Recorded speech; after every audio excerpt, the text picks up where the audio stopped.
اسلام ښځې ته کوم عزت ورکړه بل څوک نشي ورکولی. یو څو نمونې درته پیش کوم. ځینې خلک په اسلام باندې اعتراض کوي و اسلام ښځې سره ظلم کوي. نه، زموږ څه کار دی؟ لکه زه درته وایم د ملا صاحب څه کار دی چې ښځې ته وایي په کور باندې کښېنه. دا په کور باندې کېناستل وقرنا فی بیوتکن ولا تبرجن تبرج الجاهلیة الاولى وقرن فی بیوتکن. دغه حکم چې په کورونو باندې ای ښځو په کورونو کې تاسو کېنئ، د کورونو پورې منحصر شئ، د کور نه بغیر د ضرورت نه وځئ مه. په قرآن عظیم الشان کې آیات دی. قرآن عظیم الشان د چا کلام دی؟ وایي راته د الله. دا حکم د چا شو؟ د ملا صاحب شو که د الله شو؟ د الله شو. نو که څوک په اسلام باندې اعتراض کوي الله جل شانه سره د خبره وکړي. که یو مسلمان وایي چې اسلام د ښځې سره ظلم کړی دی، الله دې خوله کږه کا، ما نه دی کړی، ملا صاحب نه دی کړی، مفتی صاحب نه دی کړی، شیخ صاحب نه دی کړی. دا خو د الله جل شانه حکم دی چې ښځې ته په کور کې کېنه. نو ښځه که چېرته په کور کې په کېناستو باندې خفه ده نو دا دې په الله جل شانه باندې اعتراض وکړي. په الله اعتراض کولی شي؟ نشي کولی. په الله اعتراض کول کفر دی او الله به درنه تپوس کوي. نو ملا صاحب تا ته نه وایي چې په کور کېنه، زما الله ماته حکم کړی چې ښځه په کور کې کېني. ستا م الله دی او زما م الله دی، د امیم الله دی او د ملا م الله دی، د تبلیغي م الله دی او د حاجي صاحب م الله دی، د بوډا م الله دی او د ځوان م الله دی، د بوډۍ ښځې م الله دی او د پیغلې خور م الله دی. نو چې الله حکم کړی چې په کور کې کېني، ملا پې ولې ملامته کړي؟ بس الله وی کور کې کېني، بس ښځې کور کې کېني. دقه رنګې ښځې ته اسلام په میراث کې حصه ورکړه. زمارونه د دنیا په یو نظام کې ښځې ته په میراث کې حصه نه ورکولیږي. اسلام حکم وکړه شابه ښځې ته په میراث کې حصه ورکوي. سوچ کوه ښځې ته چې میراث کې کومه حصه ملاویږي، ضرور په نیمه حصه ملاویږي. اوس سوچ کوه د ښځې لپاره دا نیمه حصه هم دام ډېره ده. ځکه ورور ته 1,00,000 روپۍ ملاو شي، ښځې ته 50,000. د پلار په میراث کې ای رونو د الله دپاره کله چې مړه کېږئ دا وصیت وکئ چې ای زما بچو، ای ظالمانو بچو، ظالمان ورته ځکه ویم چې خپلې خور ته بیا حصه نه ورکوي.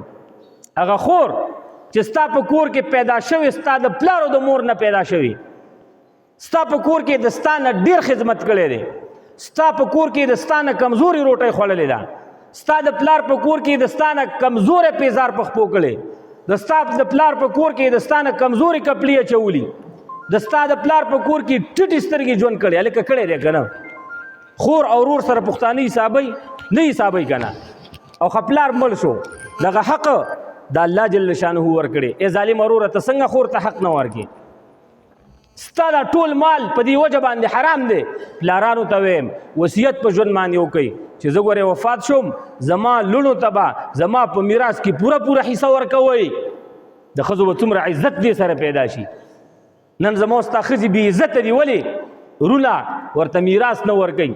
که میراث یې ورکولې نو د دې به خپل مال هم راتلې. مثلا پلار مړ شو او د هغه نه روپۍ پاتې شولې، د زوی 1,00,000 رسي، د ښځې خور به پکې 50,000 ورسیږي، نیم میراث. ځمکه ترې پاتې شوله، د زوی 1 جرب رسي، د خور به ورسره نیم جرب ورسي. دکانونه ترې پاتې شو، د زوی 1 دکان رسي، د خور به ورسره نیم دکان ورسي. تجارت پاتې شو، د زوی 1 حصه تجارت رسي، د لور به ورسره نیمه حصه ورسي. د ښځې به زندګي به بې څومره برابره شي. ښځه به بېغمه حجونه او عمرې به کوي، مدرسې به کولاو کړي، خپل مال به یې ورسره. ای ظالمه وروره تا د خور حق خوړلی دی، ته څه حجونه او عمرې کې؟ اول دا حساب وکړه او کله چې ته مړ شي او ستا بچو ته دا مال پاتې شو، سوچ کوه چې د خور میراث تا خوړلی دی او هغه بچو ته پرېږدې. قبر کې ته مړ شي پروت یې، نو ته به الله جل شانه ته وروره څه جواب ورکې؟ الله جل شانه درته فرمایي چې ما خو قرآن عظیم الشان کې د خور حصه مقرر کړې وه. د خور حصه دا په قرآن کې ثابته ده، د لور حصه دا په قرآن کې ثابته ده، د ښځې حصه دا په قرآن عظیم الشان کې ثابته ده. د دې آیات کریمه سره به زما وروره پوښتنه څه کې؟ د خویندو ته حصې ورکوئ. ټول به انشاءالله خویندو ته حصې ورکوئ.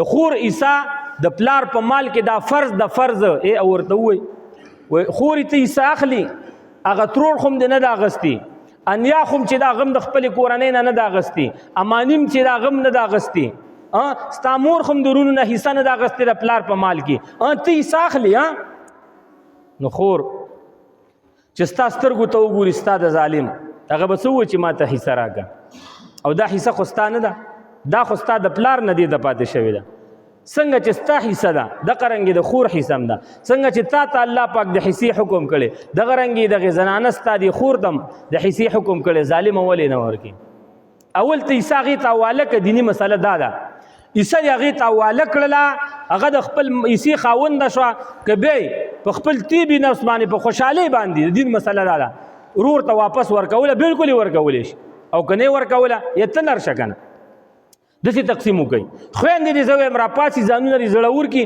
د ورونو ته دې حصه نه ورکوي شیز دې الټه کړي بس د ورونو ډېرې حصې وخوړلې نو ورور به غږ وکړي تاسو څه ویئ یا لکه چې ما تا ته خویندې ووایي چې مړه حصه ما اخلی تاسو او موږ خویندې دا عاجزه مخلوق یو دا کمزور مخلوق یو موږ به د پلار دا ټول جایداد په خپل منځ کې تقسیم کو دا ورونه پکې حصه ما اخلی تاسو یې منئ جواب راکړئ که نه نه یې منئ که نه نو خویندو باندې په زور باندې منلي ده موږ ټول پښتانه ظالمان یو هر هغه مسلمان والله چې د خور حصه ورنکي قسم په الله چې دا ګناهګار دی قسم په الله د د مونځ دته فایده نه ورکوي د د روژه دته فایده نه ورکوي د د حج دته فایده نه ورکوي د د زکات دته فایده نه ورکوي د تسبیح اړول الله الله لا اله الا الله دا دته فایده نه ورکوي ستا په خېټه کې ستا د بچي په خېټه کې ستا د ښځې په خېټه کې دا د یو مسلمان خور حق پروت دی او دې تپوس به درنه کېږي زمارونو خبره مادا کوله چې ښځې ته اسلام ډېر غټ عزت ورکړی ډېر غټ احترام یې ورکړی دی او کوم قدر او عزت چې اسلام ورکړی دی دا ترې موتاغسته انشاءالله دا حق به ورته ورکوو د ټولو وعده ده انشاءالله موضوع اوږده ده انشاءالله یو څو جمعې به په دې باندې بیان کوو الله دې